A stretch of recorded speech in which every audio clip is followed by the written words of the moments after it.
Hello student, आप लोगों का बहुत बहुत स्वागत है आपके अपने प्यारे से चैनल में। आशा करते हैं आप लोग बहुत अच्छे होंगे। तो हम लोग आज शुरू करेंगे कक्षा 12 की एक बेहतरीन टॉपिक, एक बेहतरीन लेसन, जो कि आपका क्या है, कोऑर्डिनेशन कंपाउंड यानी कि उपसह संयोजन यौगिक। ठीक है ना। ये जो लेसन है ये बहुत ही इंपॉर्टेंट है आपके एग्जाम की दृष्टि से भी, और कॉम्पिटिटिव एग्जाम में जैसे नीट उट का एग्जाम अगर आप देने जा रहे हैं तो इसमें ये पूछा जाता है काफ़ी हद तक, यानी कि काफ़ी इंपॉर्टेंट है। जैसे आपका कोई भी नीट का एग्ज़ाम हो गया या फिर आईआईटी का एग्ज़ाम हो गया, ठीक है ना। तो ये सब कॉम्पिटिटिव एग्ज़ाम में इससे काफ़ी बेहतरीन बेहतरीन क्वेश्चन पूछा जाता है। ठीक है। तो आज हम लोग इसी लेसन की शुरुआत करने जा रहे हैं, यानी कि उपसह संयोजन यौगिक। ठीक है ना। जो कि आपका जो कक्षा 12 है इसका फर्स्ट पेपर का आपका आखिरी लेसन है। ठीक है ना।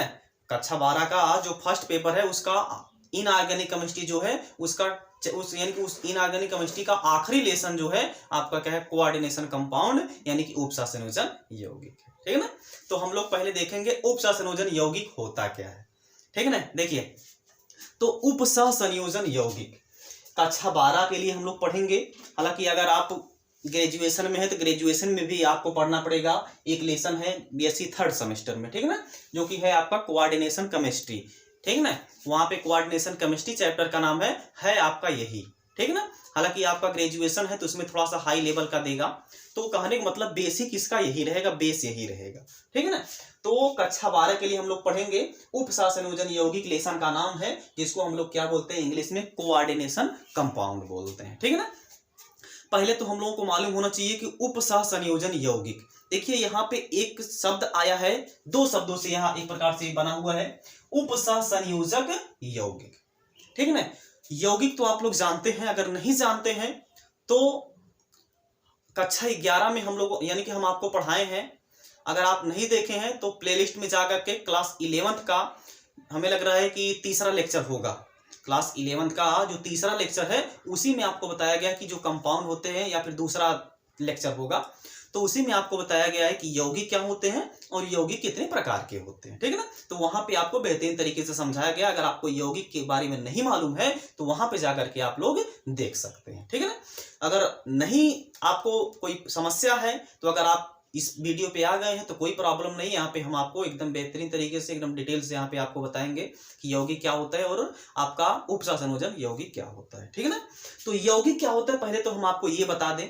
देखिए, यौगिक की डिफिनीशन होती है कि जब हम दो या दो से अधिक तत्वों को निश्चित अनुपात में मिलाते हैं, जब हम दो या दो से अधिक तत्वों को निश्चित अनुपात में मिलाते हैं तो वो आपका क्या बन जाता है, यौगिक बन जाता है।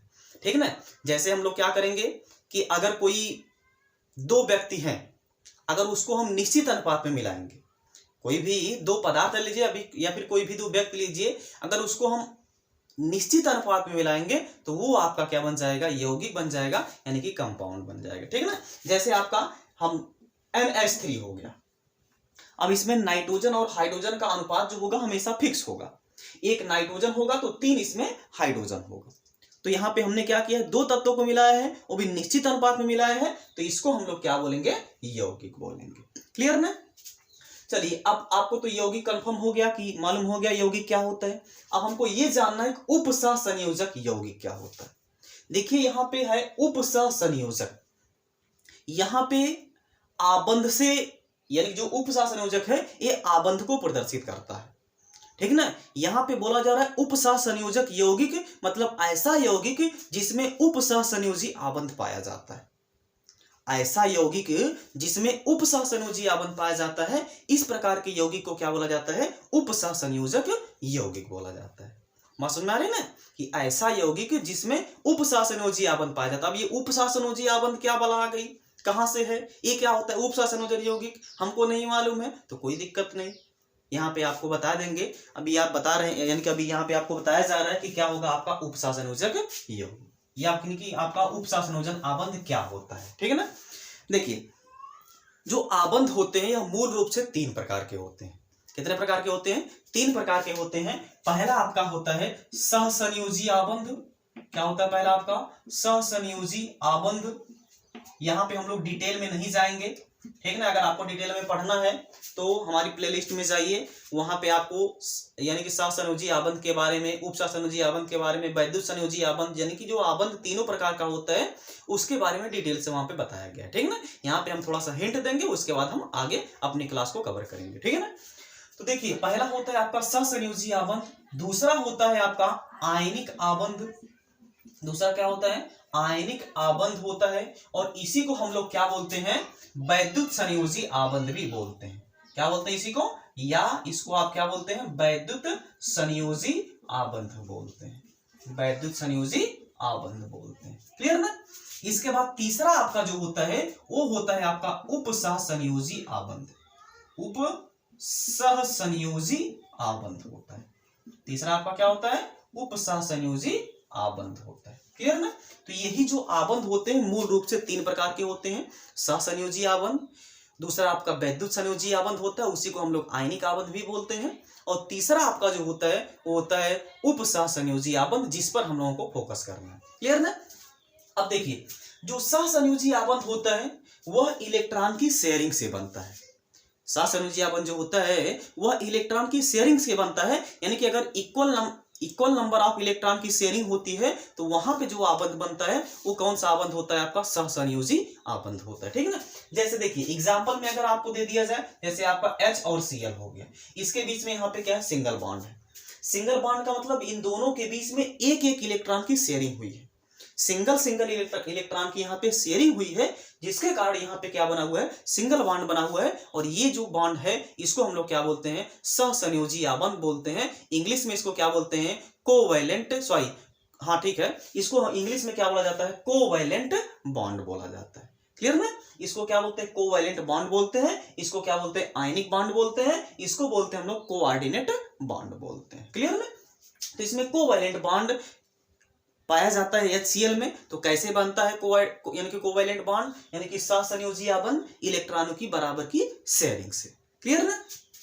अब दूसरा आ जाइए, जैसे आपका आयनिक आबंध है, आयनिक आबंध कैसे बनता है, देखिए जैसे आपका NaCl हो गया, आपका जैसे NaCl हो गया, ठीक है ना, CaCl2 हो गया, या फिर आपका KBr हो गया, ये सब में जो आबंध पाया जाता है वो कौन सा आबंध पाया जाता है, वैद्युत संयोजी आबंध पाया जाता है।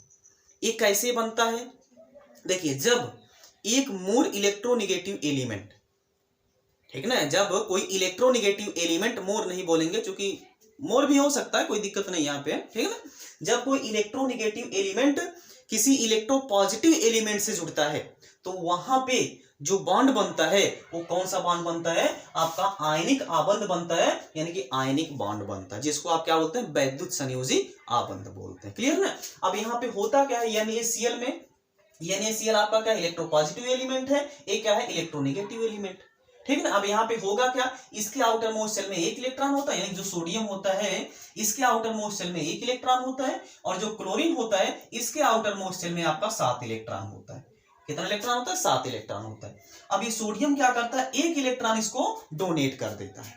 अब ये डोनेट क्यों करता है, इसके बारे में आप हमारा क्लास देख लीजिए, आपको क्लियर हो जाएगा वहां पे, ठीक है। तो ये क्या करता है कि इलेक्ट्रॉन को इसको डोनेट कर देता है, ठीक है ना। जब डोनेट कर देता है तो यहाँ पे क्या बना लेता है, Na आपका बन जाता है प्लस, और यहाँ पे Cl क्या बन जाता है माइनस, क्योंकि Na क्या किया है, यहाँ पे एक इलेक्ट्रॉन को डोनेट किया है, इसीलिए इस पर आ जाता है आपका 1+ का चार्ज। और जो क्लोरीन होता है ये एक इलेक्ट्रॉन को ग्रहण करता है, इसीलिए इस पर क्या चार्ज आ जाता है, आपका माइनस का चार्ज आ जाता है। तो यहाँ पे Na+ और Cl माइनस बन जाता है। अब इसको हम लोग क्या बोल देते हैं, NaCl बोल देते हैं। बात समझ में आ गई ना। तो ये यहाँ पे क्या है, आपका आयनिक आबंध है, इसी को हम लोग क्या बोलते हैं, वैद्युत संयोजी आबंध भी बोलते हैं। क्लियर। चलिए आ जाइए अब तीसरा जो कि मोस्ट इंपॉर्टेंट है, हमारे काम का है, उसी को हम लोग यहाँ पे फोकस करना है, जो कि क्या है आपका उपसहसंयोजी आबंध, ठीक है ना। देखिए अब जो उपसहसंयोजी आबंध होता है ये कैसे बनता है, सहसंयोजी में हम लोगों ने देखा इलेक्ट्रॉन की इक्वल शेयरिंग के द्वारा बनता है। सहसंयोजी आबंध में हम लोगों ने देखा था कि इलेक्ट्रॉन की इक्वल शेयरिंग के द्वारा बनता है। इसके बाद दूसरा आपने देखा था आयनिक आबंध, जहां पे जब कोई धातु किसी अधातु के साथ जुड़ता है ठीक है ना। या फिर इलेक्ट्रोपॉजिटिव एलिमेंट इलेक्ट्रोनेगेटिव एलिमेंट से जुड़ता है तो वहां पे जो बंध बनता है उसको हम लोग क्या बोलते हैं कि वैद्युत संयोजी आबंध बोलते हैं या फिर आयनिक आबंध बोलते हैं। ठीक है ना। इसके बाद तीसरा आपका जो है कोऑर्डिनेट बॉन्ड, जिसको हम लोग क्या बोलते हैं उपसह संयोजी आबंध। ये कैसे बनता है अब इसको जरा ध्यान दीजिए। देखिए यहां पे अगर हम एग्जांपल ले लें, मान लीजिए आपका O3 का एग्जांपल हो गया, ओजोन जिसको बोलते हैं हम लोग, ठीक है ना। अब इसमें एक ऑक्सीजन सॉरी 3 ऑक्सीजन है, तो एक ऑक्सीजन यहाँ पे, एक ऑक्सीजन यहाँ पे, एक ऑक्सीजन हमने यहाँ पे लगा दी। अब देखिए जो ऑक्सीजन होता है इसके आउटर मोस्ट शेल में 6 इलेक्ट्रॉन होता है। इसके आउटर मोस्ट शेल में कितना इलेक्ट्रॉन होता है? 6 इलेक्ट्रॉन होता है। तो ये भी ऑक्सीजन है, इसके भी आउटर मोस्ट में 6 ही इलेक्ट्रॉन होगा, ठीक है ना। तो ये भी आपका ऑक्सीजन है, इसके भी आउटर मोस्ट में आपका 6 ही इलेक्ट्रॉन होगा। और समझ में आ रही है ना। तो ये हो गया। अब एक चीज ध्यान दीजिए, सभी एलिमेंट अपना ऑक्टेट कंप्लीट करना चाहते हैं और ऑक्टेट कंप्लीट करके नोबल गैसेस का इलेक्ट्रॉनिक कॉन्फ़िगरेशन प्राप्त करना चाहते हैं, ठीक है ना। तो यहां पे ये क्या करते हैं, इसको 2 इलेक्ट्रॉन चाहिए अष्टक कंप्लीट करने के लिए, ऑक्टेट कंप्लीट करने के लिए, इसको भी 2 चाहिए और इसको भी 2 चाहिए।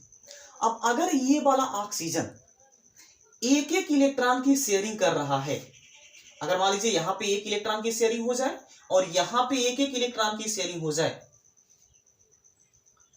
तो यहां पे होगा क्या, इसका तो ऑक्टेट कंप्लीट हो जाएगा, इसका तो ऑक्टेट कंप्लीट हो जाएगा, लेकिन ना तो इसका ऑक्टेट कंप्लीट होगा और ना ही इसका ऑक्टेट कंप्लीट होगा। तो ये जो रूल होता है ये गलत होता है। इसमें ये ऑक्सीजन इलेक्ट्रॉन की शेयरिंग ही नहीं करेगा। अगर ऐसा होगा तो भाई इसमें तो केवल इसी का ही फायदा है, ना तो इसका कोई फायदा हुआ ना तो इसका कोई फायदा हुआ। तो यहां पे ये जो रूल है ये गलत रूल है। तो ये ऑक्सीजन इलेक्ट्रॉन की शेयरिंग ही नहीं करता है, क्योंकि भाई इसमें इसका बल्कि नुकसान ही हो जा रहा है। भैया 1 इलेक्ट्रॉन कहां से खोजेगा, ये किसके पास जाएगा 1 इलेक्ट्रॉन के लिए, ठीक है ना। तो ये बल्कि यहाँ पे इसके लिए नुकसानदेह साबित हो जाता। तो ये ऑक्सीजन क्या कहता है कि ये वाला जो ऑक्सीजन है ये क्या कहता है, किसी भी एक ऑक्सीजन से, इसमें से किसी भी एक ऑक्सीजन से क्या करता है 2 इलेक्ट्रॉन की शेयरिंग कर लेता है।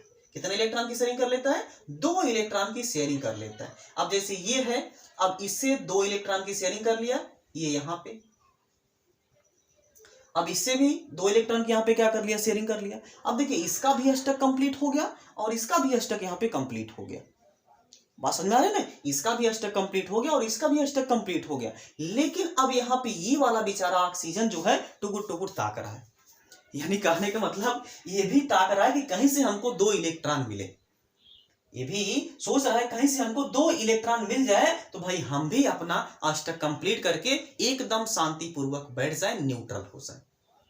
क्लियर ना। तो ये क्या करता है, इस ऑक्सीजन के पास जाता है और बोलता है भाई हमको 2 इलेक्ट्रॉन तुम दे दो।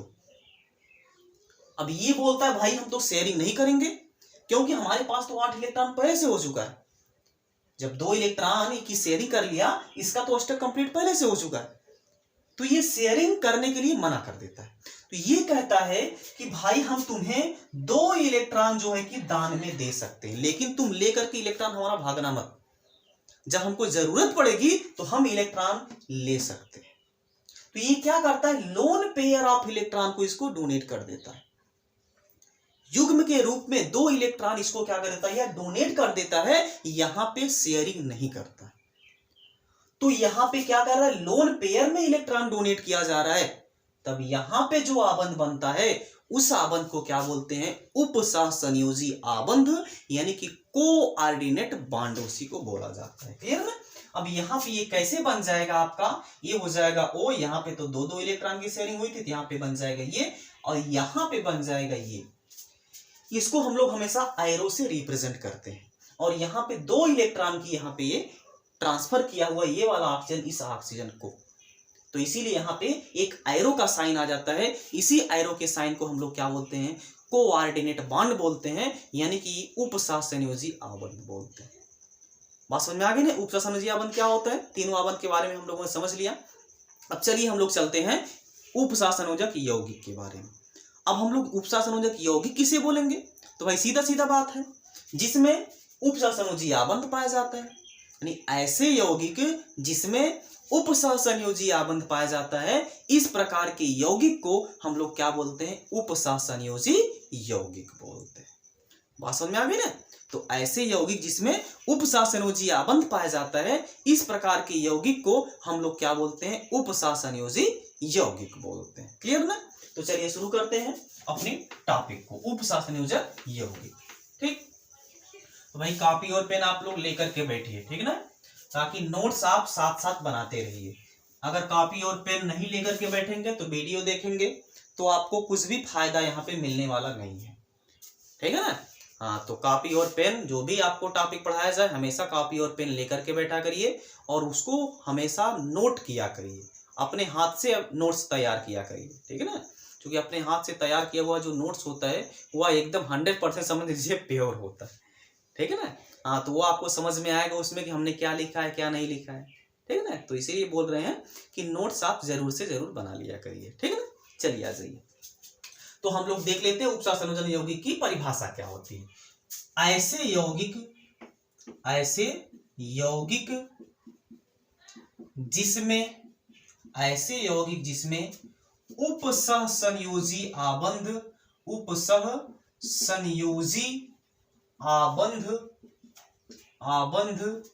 पाया जाता है, उपसहसंयोजी आबंध पाया जाता है, उसे उपसहसंयोजक यौगिक बोलते हैं।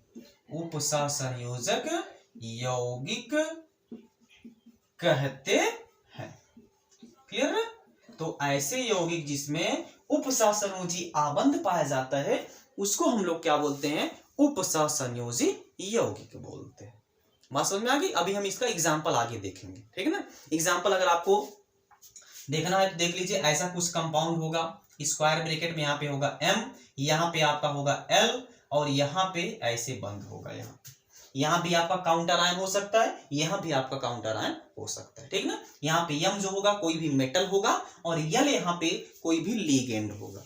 यही लिगेंड क्या करेगा, मेटल को, यानी जो आपका सेंट्रल मेटल एटम है इसको हम लोग क्या बोलते हैं, सेंट्रल मेटल एटम बोलते हैं। इसी को ये लिगेंड क्या करता है, लोन पेयर ऑफ इलेक्ट्रॉन को डोनेट करता है। और आप जानते हैं जब लोन पेयर ऑफ इलेक्ट्रॉन को डोनेट किया जाता है तो वहां पे जो बॉन्ड बन जाता है वो बन जाता है आपका उपसहसंयोजी आबंध बन जाता है, यानी कि कोऑर्डिनेट बॉन्ड बन जाता है। क्लियर ना। तो ये इससे जो है कि कोऑर्डिनेट बॉन्ड के थ्रू जुड़ जाता है। क्लियर। चलिए आ जाइए, अब आगे चलते हैं। तो पहले इसमें हम लोग पढ़ते हैं, एक डिफिनीशन आप लोग नोट कर लीजिए। पहले हम लोग पढ़ेंगे कि जो साल्ट होता है, यानी कि जो लवण होता है, लवण कितने प्रकार का होता है, ठीक है ना। क्योंकि जो ये उपसहसंयोजक यौगिक होता है ये भी एक प्रकार का साल्ट होता है, यानी कि लवण होता है, ठीक है ना। तो देखिए जो लवण होता है 3 प्रकार का होता है। लवण जो होते हैं 3 प्रकार के होते हैं। क्या क्या होते हैं उसको पहले हम यहाँ पे लिख दें। पहला आपका होता है साधारण लवण। पहला क्या होता है, साधारण लवण होता है, ठीक ना। दूसरा आपका होता है द्विक लवण होता है। इसके बाद तीसरा आपका जो होता है वो होता है आपका उपसहसंयोजी लवण। इसी को हम लोग क्या बोलते हैं, उपसहसंयोजी यौगिक बोलते हैं, ठीक ना। यानी कि इसको हम लोग क्या बोलते हैं, सिंपल साल्ट बोलते हैं, सिंपल साल्ट बोलते हैं। इसको हम लोग क्या बोलते हैं, डबल साल्ट बोलते हैं,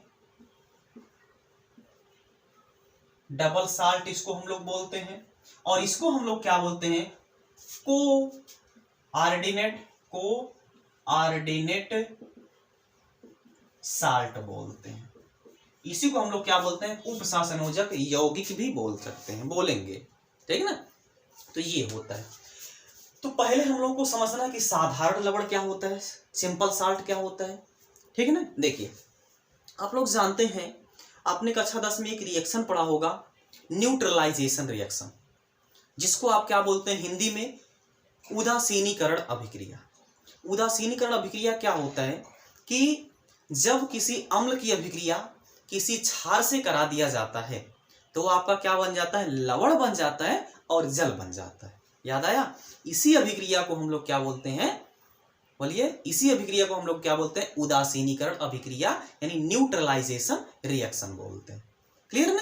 तो देखिए जो लवण होता है, लवण का निर्माण कैसे होता है कि जब हम किसी एसिड की रिएक्शन किसी बेस से कराते हैं तो वहां पे आपका क्या बन जाता है, साल्ट बन जाता है। ठीक, तो पहले आप हेडिंग डाल लीजिए साधारण लवण क्या होता है, यानी कि सिंपल साल्ट क्या होता है। ठीक, देखिए साधारण लवण क्या होता है। अगर हम क्या करें कि किसी भी एसिड की रिएक्शन किसी बेस से कराएं, अगर हम किसी भी एसिड की रिएक्शन किसी बेस से कराते हैं, ठीक है ना, अगर हम किसी एसिड की रिएक्शन किसी बेस से कराते हैं तो अगर पूर्णतः यानी कि कंप्लीटली वह रिएक्शन कर लेता है तब उसको हम लोग क्या बोलते हैं, सिंपल साल्ट बोलते हैं, यानी कि साधारण लवण बोलते हैं। फिर से सुनिए हमने क्या बोला, यदि हम अम्ल की अभिक्रिया किसी क्षार से कराते हैं तो अगर वह पूर्णतः रिएक्शन कर लेता है, अगर वह पूर्णतः रिएक्शन कर लेता है या फिर पूर्णतः उसको क्या कर देता है, न्यूट्रल कर देता है, उदासीन कर देता है, इस प्रकार से जो हमको साल्ट मिलता है उस साल्ट को हम लोग क्या बोलते हैं, सिंपल साल्ट बोलते हैं। ठीक ना, एग्जाम्पल में जैसे अगर हम क्या करें HCl ले लें, इसकी रिएक्शन अगर हम NaOH से करा दें तो आपका यहाँ पे बन जाएगा NaCl बन जाएगा और प्लस यहाँ पे क्या बन जाएगा आपका H2O बन जाएगा। अब ये जो NaCl है ये क्या है, आपका साधारण लवण है, ये क्या है, साधारण लवण है, यानी कि सिंपल साल्ट। क्योंकि यहाँ पे अगर देखा जाए तो HCl जो है ये आपका स्ट्रॉन्ग एसिड है और NaOH आपका क्या है, स्ट्रॉन्ग बेस है। जब ये दोनों आपस में रिएक्शन करेंगे ये पूर्ण रूप से न्यूट्रल कर देंगे, जो यहाँ पे साल्ट बन रहा है ये पूर्ण रूप से न्यूट्रल साल्ट बन रहा है, इसीलिए इसको हम लोग क्या बोलते हैं, न्यूट्रल साल्ट बोलते हैं, यानी कि या फिर साधारण लवण इसको हम लोग बोलते हैं, या फिर सिंपल इसको साल्ट बोला जाता है। बात समझ में आ गई ना, सिंपल साल्ट क्या होता है, यानी कि जब हम किसी एसिड की रिएक्शन किसी बेस से कराते हैं तो वह पूर्ण रूप से उदासीन बना देता है, अगर वह पूर्ण रूप से उदासीन हो जाता है तब जाकर के वहां पे कोई साल्ट मिलता है, तब उसको हम लोग क्या बोलते हैं, सिंपल साल्ट बोलते हैं, यानी कि साधारण लवण बोलते हैं। क्लियर, चलिए आ जाइए अब दूसरे टॉपिक पर। दूसरा जो आपका क्या था, द्विक लवण, द्विक लवण जिसको इंग्लिश में क्या बोलते हैं, डबल साल्ट बोलते हैं। दूसरा आपका क्या होता है, द्विक लवण होता है, क्या होता है, द्विक लवण, जिसको हम लोग क्या बोलते हैं, डबल साल्ट बोलते हैं। क्या बोलते हैं, डबल साल्ट बोलते हैं। अब देखिए जैसे कि यहां से आपको क्लियर हो जा रहा होगा, द्विक साल्ट यानी कि द्विक लवण, डबल साल्ट, डबल मतलब दो, डबल मतलब दो, जिसमें दो साल्ट प्रेजेंट हो, जिसमें कम से कम दो साल्ट प्रेजेंट हो, उसको हम लोग क्या बोलते हैं, डबल साल्ट बोलते हैं। अब ये क्या बात हुई जिसमें दो साल्ट हो, इसका एग्जांपल दीजिए, तो बिल्कुल यहाँ पे एग्जांपल दे रहे हैं, आ जाइए देखिए। जैसे आपका जो पोटास एलम होता है जिसको आप फिटकरी बोलते हैं, पोटास एलम, क्या, पोटास एलम, इसको हम लोग क्या बोलते हैं, फिटकरी। यही आपका फिटकरी का फार्मूला होता है जिसको आप क्या बोलते हैं, फिटकरी बोलते हैं। ठीक, इसका जो फार्मूला होता है वो होता है K2SO4 Al2SO4 का होल थ्राइस इंटू 24H2। ये है आपका पोटास एलम, इसी को हम लोग क्या बोलते हैं, फिटकरी बोलते हैं। अब जरा यहां पे ध्यान से देखिए, क्या यहां पे दो साल्ट प्रेजेंट नहीं है, क्या यहां पे दो साल्ट प्रेजेंट नहीं है, देखिए यहां पे K2SO4 Al2SO4, एक साल्ट ये हो गया और एक साल्ट, यानी कि एक साल्ट यहां तक है और दूसरा साल्ट ये है, तो इसमें दो साल्ट है कि नहीं है, दो लवण है कि नहीं है, बिल्कुल है। तो इसी को हम लोग क्या बोलते हैं, द्विक लवण बोलते हैं, यानी कि डबल साल्ट बोलते हैं। नहीं, जिसमें कम से कम दो लवण उपस्थित हो उसको हम लोग क्या बोलते हैं, द्विक लवण बोलते हैं, यानी कि डबल साल्ट बोलते हैं। बात समझ में आ गई ना। अब देखिए द्विक लवण, इसमें आपको देखने पे तो समझ में आ ही जाएगा कि इसमें कम से कम दो लवण प्रेजेंट होगा इसमें। अब इसकी डिफिनीशन हम लोग कैसे बोलेंगे, देखिए अगर इसको हम जल में डालें, अगर इसको हम जल में डालें तो यह पूर्ण रूप से अपनी आइडेंटिटी को लॉस कर देता है, यानी कि इसमें जितने भी आयन हैं सभी के सभी आयन अपने आयनों में यहाँ पे कंप्लीटली डिसोसिएट हो जाएंगे, टूट जाएंगे। तो उसको हम लोग क्या बोलते हैं, डबल साल्ट बोलते हैं, यानी कि द्विक लवण बोलते हैं। यानी ऐसे लवण जिसको जल में घोलने पर पूर्ण रूप से वे अपने अस्तित्व को समाप्त कर देते हैं, अपनी प्रॉपर्टी को लॉस कर देते हैं, अपने गुण को खो देते हैं, तो ऐसे लवण को डबल साल्ट यानी कि द्विक लवण बोला जाता है। बात समझ में आ गई ना। अगर इसको आप जल में डालेंगे तो आपका जो K है वो प्लस में टूट जाएगा, SO4 जो है वो आपका 2 माइनस में टूट जाएगा, Al जो है आपका 3 प्लस में टूट जाएगा, और H2O भी हो सकता है आपका, यानी कि H2O तो उसमें रहेगा ही। तो ये सभी के सभी क्या हो गए, अपने आयनों में यहाँ पे डिसोसिएट हो जाए, कंप्लीटली यहाँ पे डिसोसिएट हो जाते हैं। इसीलिए इसको हम लोग क्या बोलते हैं, डबल साल्ट बोलते हैं, यानी कि द्विक लवण बोलते हैं। बात समझ में आ गई। द्विक लवण क्या होता है, यानी ऐसे लवण जिसको जल में घोलने पर वह पूर्ण रूप से अपने अस्तित्व को, अपनी आइडेंटिटी को लॉस कर देते हैं, तो इस प्रकार के लवण को द्विक लवण या डबल साल्ट बोला जाता है। कॉन्सेप्ट क्लियर हो गया डबल साल्ट का। चलिए ठीक है, अब इसको नोट कर लीजिए, नोट करना हो डिफिनीशन हमने बोल दिया है, आपको लिखना हो तो वीडियो को थोड़ा सा स्लो करके आप लोग लिख लीजिएगा, ठीक। अब हम लोग आते हैं तीसरे साल्ट के बारे में पढ़ते हैं, ठीक है ना। देखिए तीसरा साल्ट आपका क्या होता है, जिसको हम लोग क्या बोलते हैं, बोलिए, कोऑर्डिनेट साल्ट। तीसरा हमने क्या बोला था, उपसह संयोजक लवण, या इसी को हम लोग क्या बोलते हैं, यौगिक बोलते हैं। उपसहसंयोजक यौगिक बोलिए, या इसी को उपसहसंयोजक लवण बोलते हैं। अच्छा, इसको लवण क्यों बोलते हैं, इसको उपसहसंयोजक लवण क्यों बोलते हैं, द्विक लवण और उपसहसंयोजक लवण में अंतर क्या होता है। देखिए अब यहां पे जैसे अगर हम कोई एग्जाम्पल लिखें, मान लीजिए यहां पे हमने एक एग्जाम्पल लिख दिया है, एग्जाम्पल एक मान लीजिए हमने यहां पे लेकर के चल रहे हैं, ठीक। देखिए जैसे आपका एग्जाम्पल यहां पे हो जाए Ag, ठीक ना, यहां पे हो जाए NH3, Ag यहां पे हो जाएगा आपका NH3 का मान लीजिए यहां पे ट्वाइस हो जाए, और यहां पे अगर हो जाए आपका Cl। अब ये चीज आपको, ये जो यहां पे एग्जाम्पल लिखा गया है, ये जो लवण यहां पे लिखा गया है, इस लवण को क्या बोलते हैं, उपसहसंयोजक लवण बोलते हैं।